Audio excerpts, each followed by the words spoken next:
talk about a few items here on the table of contents here. We'll just quickly define what's healthcare in this presentation. We'll talk about the stocks, the equities performance, a bit on the M&A activities, some data to show for, and the financing and the trends, and then a bit of an outlook, what we believe will happen next year. And this is a quick introduction. We all know what that means, but it was just strictly for this discussion. Biotech, pharmaceutical is mainly our focus, and then the medical device is also part of the sector when we talk about healthcare. And let's talk about the equities performance of the healthcare biotech stocks in this year.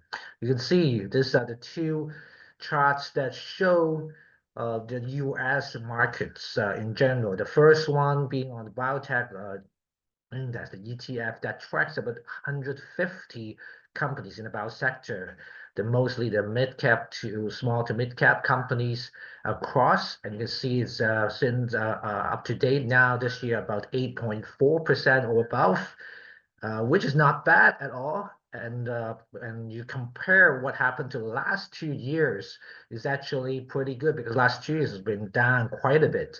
So I can consider this year as a bit of a rebound year, recovery market. And the same happened on the right-hand side. You see here, which is the healthcare index ETF that tracks a bit more of the stocks, 450 stocks it tracks. And besides the biotech, it also includes the medical device, pharmaceutical, and some of the senior care solutions. So quite across more companies involved with that one. So also, you see the performance on track for 8+%. And so this year has been a pretty good year for the healthcare market. And some of the reasons for recovery, last 2 years been down quite a bit, so we believe the market's oversold, so we are doomed for recovery, rebound. The whole market is recovering, and since COVID, so we're back on track quite a bit.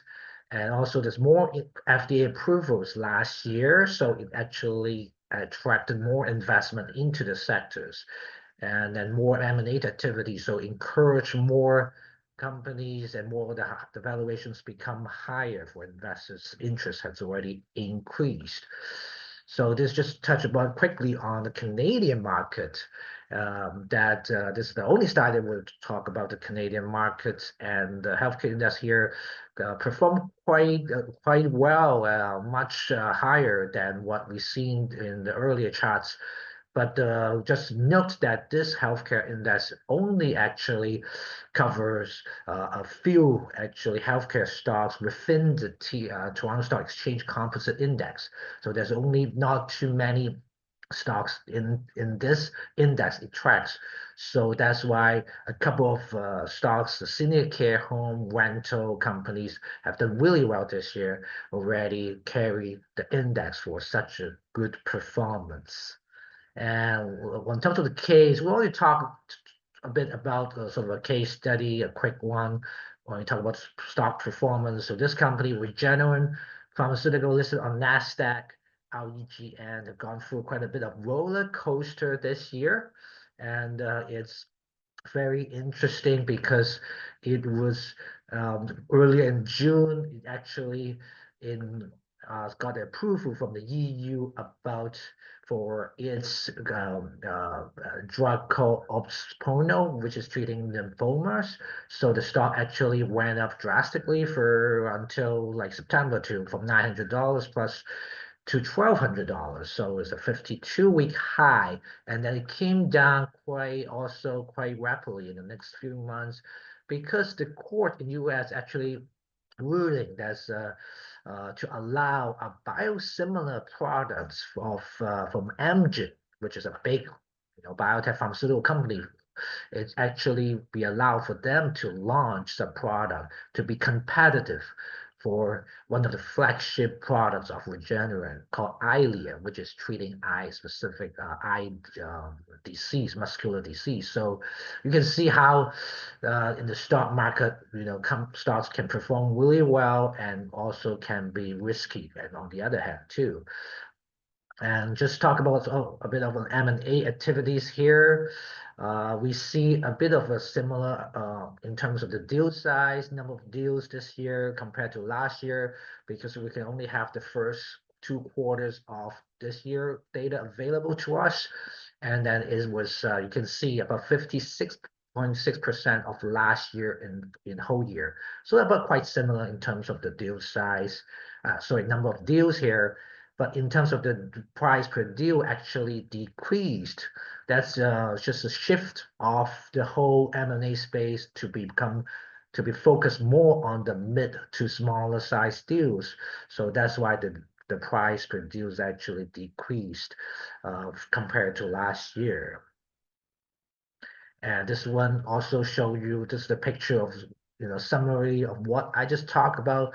You can see on the 2021, that's a sort of outlier year in terms of the M&A, a huge number of in terms of the amount of the deals there, because a lot of M&A activities happening, a lot of capital in the vaccine market. Remember, that's during the COVID times, a lot of money pouring into the vaccine market. But now we're sort of back to a more normal. And this is again sort of the breakdown on the two subsector, biopharmaceutical sector and the medtech sector. Why we separate those two to let you guys take a look, because in terms of the price per deal, actually the medtech side, the subsectors actually grown compared to last year. And so just show you some of the market trends are trending towards in terms of the innovative therapies, the AI-driven therapies in terms of helping the R&D research in this in the gene therapy side of the market as well. So that's what's happening. That's what the majority of the activities going on in the M&A. And one of the main things for M&A is that the FTC intensifies the antitrust reviews on the larger deals. So that's why you don't see as much of the mega deals happening, and becoming more focused on the mid to smaller size in terms of the M&A.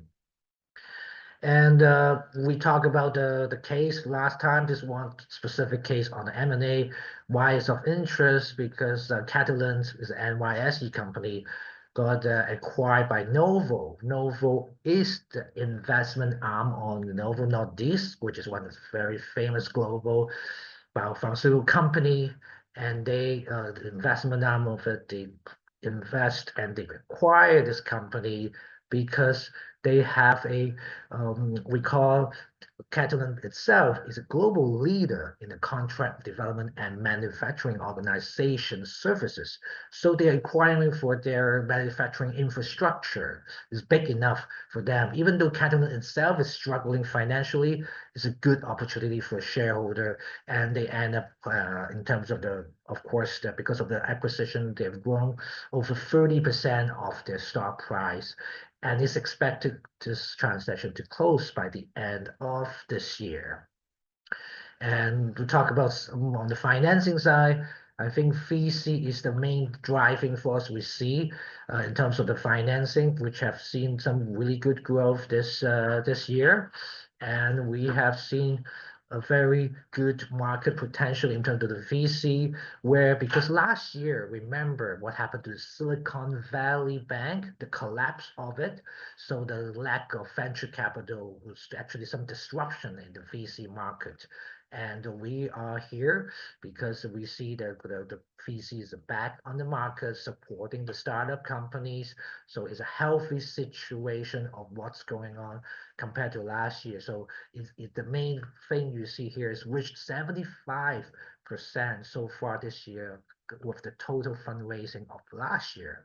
So it's only half of the time, but actually reached already 75% of last year's total funding. And I want to summarize here before we go to the summary, talk about a big sample of how companies can benefit from expanding into China. AbbVie is a big giant company, and they started doing partnerships in China 10 years ago. There's not only they started to creating revenue since 2020. So 2014, 2015, they started entering the Chinese market, but at least a few years, but they're starting to the roof revenue, the business starting to kick in more in the last few years. And then we're seeing the first in 2020, they have the revenue of $1.6 billion coming from the China division. So it's getting on the track, and the companies are growing very nicely in the international business in the last few years. So in summary, I want to just summarize in the outlook. We believe this year is a recovery year, rebound year. Last 2 years, we've seen a downturn of the whole biotech pharmaceutical sector. Now we're coming from the bottom with really positive about the next 2 years.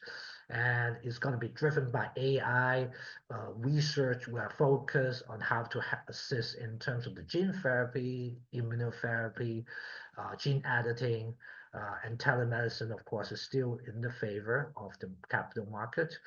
And even though the regulatory regulation is going to be stricter, but we believe is going to open doors to more other smaller companies with potential more innovative approach to it. And with the aging population, that's the already a given trend. We believe is really positive on the whole environment of investing into the whole biopharmaceutical, medtech, and the healthcare sector.